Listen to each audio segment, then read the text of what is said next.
This right here is going to help you to lose weight and keep it off forever. There's going to be no more attempt to lose weight because what I wrote down on this paper actually is exactly what I've done that has helped me to not only get lean but stay there now at the age of 50. So I wanted to put some real thought into this. And for you, I wrote down 12 actionable things. 12 things that I believe are completely comprehensive, step by step, that if you follow these, you're going to be able to get very, very good results. And by doing this, I realize that I come to you in a state of authority, right? I know that I can speak about this, not only having done this myself, but having done this for pro athletes, having done this for actors whose main responsibility was to get lean for a specific role, and for lots of people just like you that are watching this video right now who just need to lose weight and have been frustrated by not being able to do it. So that's the premise, okay? So right off the bat, number one is gonna have to do with motivation. And for you people that wanna just skip this part because you don't really care about the motivation part, you have to listen to this part because it sets the stage for the actionable tips that are going to come next. And I promise you, I'll give you all the actionable tips. The first part about motivation is that you have to realize that it doesn't come necessarily before you start. It can come after you start. So a good portion of you that watch this whole video are going to wind up becoming fired up and motivated and have a blueprint just like this to be able to go and follow through on and start to see the results that you're looking for. Some will watch this video, see all the things that they know they need to do, and not find the motivation to actually go do it. But that's okay, because a lot of us are not going to find that motivation until we start to see the results from actually doing it. And that's the part I think that trips people up. They feel like they should expect to have motivation, and it's not going to come until you start to see that. If you do feel that motivation, you have to be careful, because that motivation can sometimes be a wolf in sheep's clothing. In other words, you start extremely motivated, but then the first time something happens, you feel like you're reverting back to your old self again. That you're gonna go right back to all the habits that led you to the point that you're at right now, and that you're just not destined to be able to follow a list like this that I create for you. That's not true either. All right, so you have to be careful when it comes to motivation. The best way to handle this, here's your first actionable tip. The best way to set this up for success is to start by asking yourself why. Rather than telling yourself what you're going to do based off of my advice here, or what you're not going to do, which is even worse, based off of my advice here. Instead say, why am I going to do this? And when you ask yourself why, you will get to the real reason and the motivator that will drive you or anchor you to finally get to where you want to be. That why can actually be determined by asking yourself that question more than once. If you say, hey, I just want to get a six-pack, ask yourself, well, why do I want a six-pack? Well, because I want to be leaner. Well, why do you want to be leaner? Well, because I have too much weight and I want to be healthier. Oh, okay, we're getting somewhere. Why do you want to be healthier? Well, because I have kids, young kids, and I want to be healthier and lead a better example for them on how to live a healthier life. Okay, so you're getting at the true why. And when you start to get down, usually after 5 askings of the question of why, you usually get to the real motivation. And in that motivation or that anchor, you'll be able to find success. Point number 2, when it comes to getting lean, nutrition beats training every single time. And I know as a trainer, you're probably surprised, some of you, to hear that, but there's no out-training a bad diet. There's no overcoming sloppy nutrition. The results that you will get will always be sloppy if you won't fix the way you eat. Now, here's the good news. There's a way to do that. But we have to overcome a certain mindset first. And that is the mindset, that simple mindset that says you just got to eat less and move more. I can appreciate that, but that's not going to create the type of weight loss that you're looking for. Because I'm not looking to lose muscle at the same time that I'm losing fat. I want you to only lose body fat and maintain your muscle, as you'll see here in a minute why that's so important. The other thing is it's really less about eating less and more about eating right. So how do we eat right? The first thing we have to do is prioritize 2 things at every single meal: protein and fibrous carbohydrates. So much so that if you can create a meal that has 80% coming from those 2 places, 40% protein and 40% of those fibrous carbohydrates, that would fix 80% of your nutrition problems right there, just by simply starting your plate that way. I even go on to show a nutrition partition technique that we use, the plate division technique, where you want to divide your plate in this way. look at it like a clock and divide that circle up, 40% from protein, 40% from the fibrous carbohydrates, and leave the remaining 20% for starchy carbohydrates. So how much protein are we talking about? I recommend 0.75 to 1 gram of protein per pound of body weight and up to 1.2 grams of protein per pound of body weight if you're training in the gym. So what I do is I use a protein powder, and I'm not doing this to just promote my protein, though it's the best protein out in the market, but truly I have a protein shake in the morning, 30 grams plus a little bit extra for the milk, and then I have a protein shake at night when I get back from work. And what that does for me is it allows me to start to chase that, let's say for me, 175 grams of protein per day, or even slightly higher, by getting 70 grams of protein right there just in the 2 shakes. It makes it a lot easier to do. Now, why does that work? Because it helps us to maintain muscle mass. And muscle mass, as you'll see here, is going to be the main driver of metabolism as you age. And as you start to lose muscle when you get older, here a challenge for me at the age of 50, your metabolism will start to slow down, and even staying the same weight you were, even eating the same things can become a challenge. When it comes to those carbohydrates, and I'm talking about starchy carbohydrates, they are the great consistency caveat, meaning they are either going to work for you or against you, but you better learn how to handle them.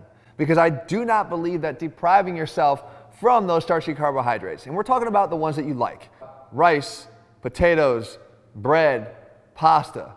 If you avoid them entirely, then the consistency is going to go by the wayside. Because in the long haul, and I'm talking about not just in the next 1 month even, I'm talking about not even just in the next 3 or 6 months, but a year down the road, 2 years down the road, 5 years, 10 years down the road, I do not believe that anybody can completely avoid starchy carbohydrates and find themselves to be completely satisfied with their eating to a degree that they'll never relapse or find themselves in need of another video just like this again. And I'm not saying that there aren't anomalies and people out there that can actually do this and prefer to do this and feel way better by doing this. But I'm talking about being able to sustain that for a very long period of time. The same token, if you overindulge in carbohydrates, even just by a little bit, you're going to find consistency to be equally difficult, because these are the types of foods that we tend to overeat on. It is the carbohydrates that are so enticing that are often eaten in great degrees of excess in large portion sizes that tend to kill the consistency on any type of plan. So the way to handle it is to find that nutritional balance. And we've actually just done the math for you, because what you want to do is fill that remaining 20% of that plate with your favorite starchy carbohydrates, realizing that by having them and having them partitioned to a very specific portion on your plate and not exceeding those unless you have different goals, like really trying to build muscle or put on weight, then you might want to, as an athlete, extend those boundaries a little bit more to maybe not just 20%, but 35%. So they're not gone completely, but they still have respectable boundaries that keep us from overindulging and crossing into that zone of being able to kill the plan entirely or lose all consistency. And by not depriving ourselves of them or eliminating them completely, we're able to have a long-term consistency because we're also keeping our sanity in the process. So what I've just described there was basically the structure of your meals. In other words, on a plate-by-plate basis, meal-by-meal basis, we're talking about the structure and the makeup of the meal. Understand this, meal frequency will never be more important than meal structure. So a lot of times people ask the question, but Jeff, how many times a day are you eating? How frequently are you eating? And my answer can vary. At times it's 5 to 6 times a day, every 2.5 hours or so. Other times when I'm really busy, it could just be 3 times a day. But the difference is not as stark and not as important as you may have thought it would be.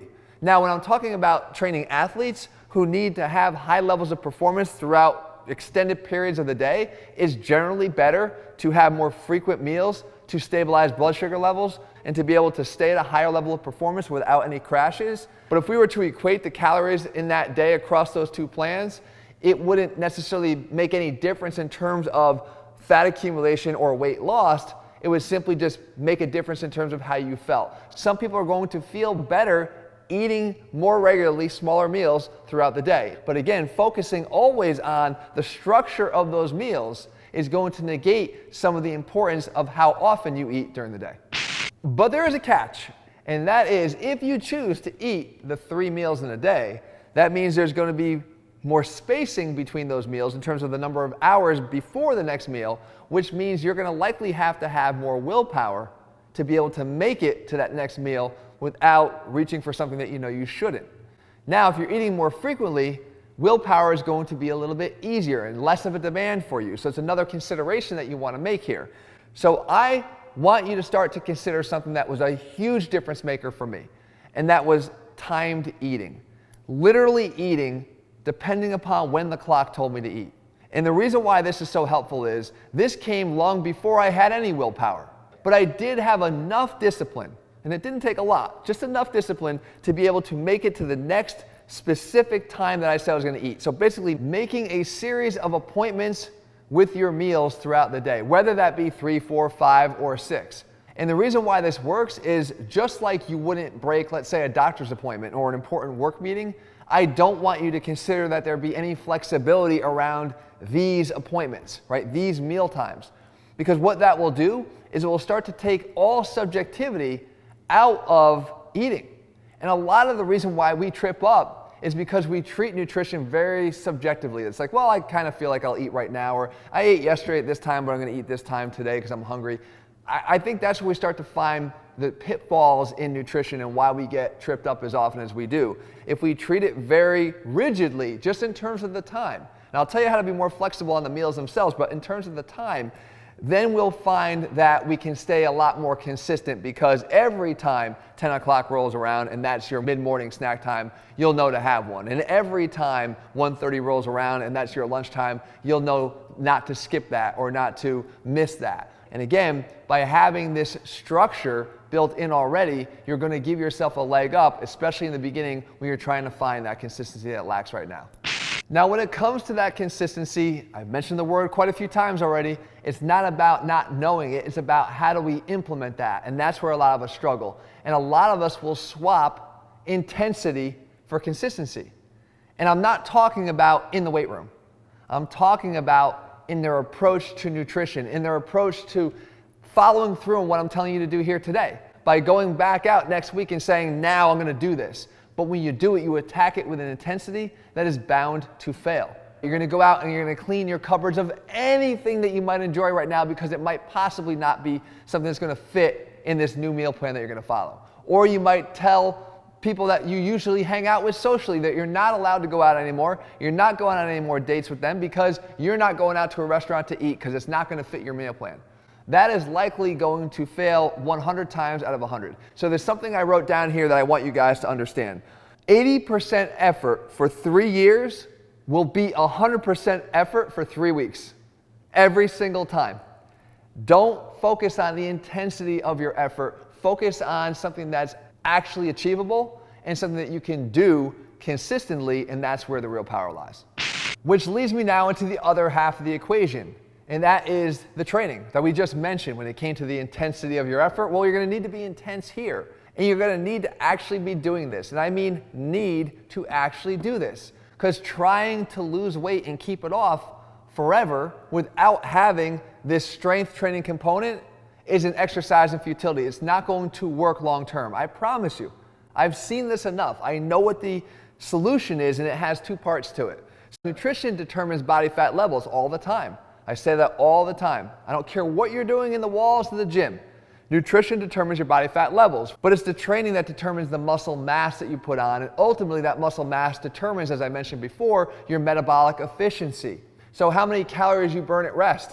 Somebody that has more muscle mass is going to burn more calories at rest. Therefore, they're going to have more tolerance in their diet because they have more places to utilize those calories. They have even more storage room for those carbohydrates. So those that are avoiding those starchy carbohydrates, the more muscle mass you carry, you have more of a depot for those starchy carbohydrates so you can store them in the form of glycogen. There's so many benefits to doing this. But you might be a little bit lost saying, but I don't have all that much time. Well, you don't need all that much time. You just have to answer the question, how many days a week do you have to do 30 to 45 minutes of training, up to an hour? 3, 4, or let's say even up to 6, because you like to be active, and that's where you tend to find your consistency.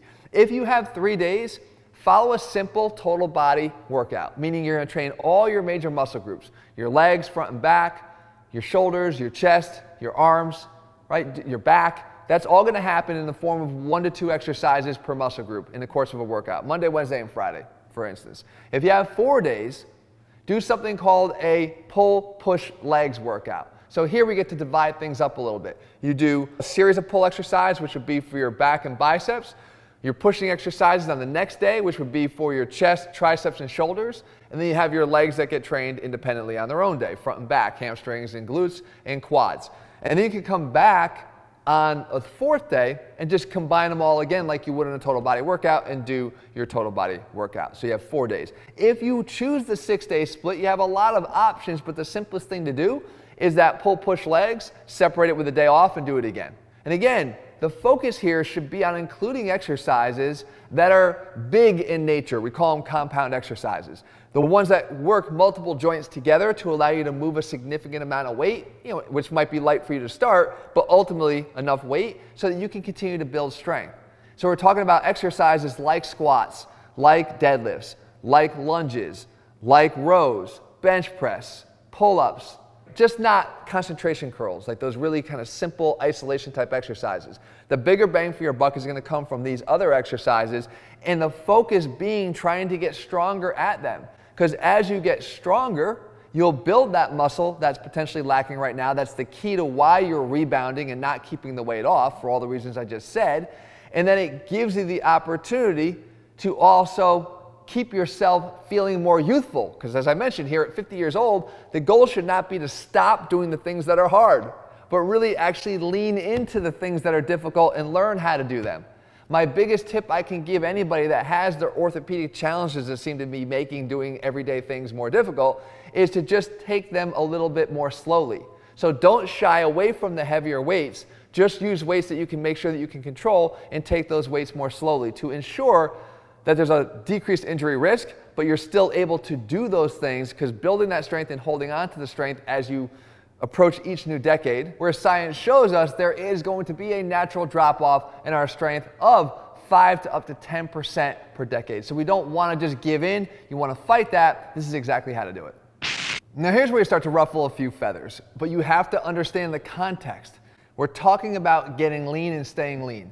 And so the next question comes when we talk about training and working out. Well, Jeff, where does the cardio fit into this? Because for a lot of people, when I mentioned working out, that's the first and only thing they thought of. They weren't thinking about using weights. And I want to flip that for you, hopefully with what I just told you. I want to flip that priority there to make sure that when it comes to body composition, that your weight training is what you're focusing on. The cardio is always going to help to supplement that, but will never be enough to drive the results that you're looking for. And as a matter of fact, here's where the controversial statement comes in. I believe that cardio is what makes people fat in many instances, and hear me out. That's because they will overestimate their efforts in what they've done at the gym, walking on a treadmill, going for a walk around the neighborhood in terms of caloric burn, and then underestimate the calories in the foods that they eat after they do the work that they just did, feeling as if they have a cushion or a buffer because they put in that effort. And what happens there is this disproportionate climbing, and the excess calories start to add up, and even though you're putting forth real effort, and I mean, there's no denying the fact that if you go take a run for an hour or on the treadmill at the gym for an hour, that you're putting in good, solid effort. You're sweating and everything. You feel it, you see it, you know you did it. But in terms of the math of it, it doesn't add up, because you're not burning as much as you thought, and you're eating too many more calories as a reward for what you did, and it winds up in the end adding weight and not getting you to your goal. Now we're talking about heart and the health of your heart. It's a whole different story, and there's a really big important part that your cardio plays there. But in terms of body composition, this is how I want you to think about it. For this next one, you might think that I'm biased, but it's actually very much true. And that is, your focus in training should have some element of a focus on performance. And what naturally seems to happen as we get older, and even though I'm 50 years old, and I do have very much a channel based around the aesthetics of looking a certain way, ATHLEAN, I always have an eye towards my ability to do things. I've said since day one, it's not just about looking a certain way. If I wanted to just have as much muscle as possible, I either could have jumped on PEDs or I could have followed the training routines of some of the guys that have that look but can't do a damn thing if asked to do something functional. That's never been what I wanted to be able to do, let alone I have to be able to keep up with the athletes that I train anyway. So I want to be able to do stuff. But it gets a little bit more serious when you start to get into your 40s, 50s, 60s, 70s and beyond, where you can't do even the things that you used to be able to do. You get down on the floor and then getting up, it feels like an effort to get off the floor without feeling aches and pains in some of your joints or all of them. So I want you to challenge yourself in something that you can measure. So even if it is a push-up, find out how many push-ups you can do and try to improve upon that in the next 30 days. And I know I'm not all about just stacking up the number of push-ups you can do. Ultimately, you want to get harder and harder push-up variations, but that in and of itself could be part of the challenge. Find a different push-up variation that's difficult for you today and work on getting better at that. Or the number of pull-ups you can do, or how long you can hang from a bar, or what your mile time is, what your fastest 100-meter sprint is. Like, find something that's actionable that you can actually test yourself on and try to improve upon. And what happens is, ironically, as you get better at this functional performance element of training, you actually get two major benefits. Number one, you oftentimes look better. This whole part of ATHLEAN-X training is that while you're training like an athlete, you get to look like one too. The second thing is you become more formidable. You get more averse to injury, right? That risk starts to go down because you're doing some of the things like the corrective exercises that are meant to help to improve the overall function that add up and keep you free from injury. And why is that important? Because the injury risk is the most damaging thing to your long-term consistency. It's the cornerstone of being able to stay in the gym, doing the things you're doing, burning the calories you're burning, but also we all know that when we get injured and we're not going to the gym, we're more likely to revert to old habits where we start eating shit all over again and start putting all that weight back on. So maintaining a lower risk of injury and maintaining your health while you train is probably the most important element of all of this, because when that goes, then things change dramatically. The next thing you have to focus on if you want to have long-term sustainable leanness is your levels of hydration. Because throughout the day, even periods of dehydration can have a significant impact. We know that remaining hydrated helps you to maintain more energy. It helps you to maintain a more efficient metabolism. It's what our muscles crave throughout the day. But it also can lead to lowered levels of focus that can decrease your ability to execute that willpower that we talked about that you're going to need. So when you don't have the willpower because you're feeling dehydrated and you reach for something that you know you shouldn't, well, then the whole plan can kind of go off the rails. And it even gets worse when sometimes we confuse that feeling of dehydration for hunger. And then we lead to eating foods that we don't really necessarily need because we weren't even hungry in the first place. The key is just maintaining hydration levels throughout the day, and whether that's just bringing a water bottle with you everywhere that you go, which a lot of people do these days, and it's pretty acceptable, or you just simply follow the tip that I always give, which is to put about 6 rubber bands on a 20-ounce bottle of Poland Spring water. Every time you finish that bottle, you just take off one of the rubber bands and fill it back up again. And at the end of the day, you should have no rubber bands left on that bottle because you will have gone through all of those bottles of water. It's just sort of a visual reminder of how much you need to take in throughout the day, and it allows you to be more consistent in doing it. The next non-negotiable here is going to be related to sleep. And we do it every single night, but a lot of us don't do it well. If you were able to harness your ability to sleep well, then all this stuff becomes easier. Because when you don't sleep well or you have interrupted sleep, you raise levels of cortisol, your hunger hormones will become increased, you will have issues with recovery, all things that lead to a physique that's not going to be optimal and certainly not one that can sustain the test of time. So what I need you to do is just develop a simple sleep habit, and there's so many things that we can do, but here's some of the things that can be very helpful for you. Number one, set 2 alarms. The first one is going to be the one to go to bed. And we know that on our phones now, it makes it so easy to set multiple alarms. You set one for your bedtime. Because if you don't have that little gentle reminder, a lot of times we can drift a little bit later and later into the night before we actually get ourselves or find ourselves in bed. The second alarm should actually go for the morning. And now I'm somebody who used to be against setting an alarm. But if I had somewhere to be or if I had to be somewhere that next day, I find that I would wake up too many times because I was fearful of oversleeping. And all those times you're waking up are interrupting your sleep and the quality of your sleep. So having the alarm, knowing that it's going to wake you when you need to be woken, should allow you to have more restful, undisturbed sleep. Getting away from these phones for 30 minutes or so before bed, because the blue light can affect the quality of sleep.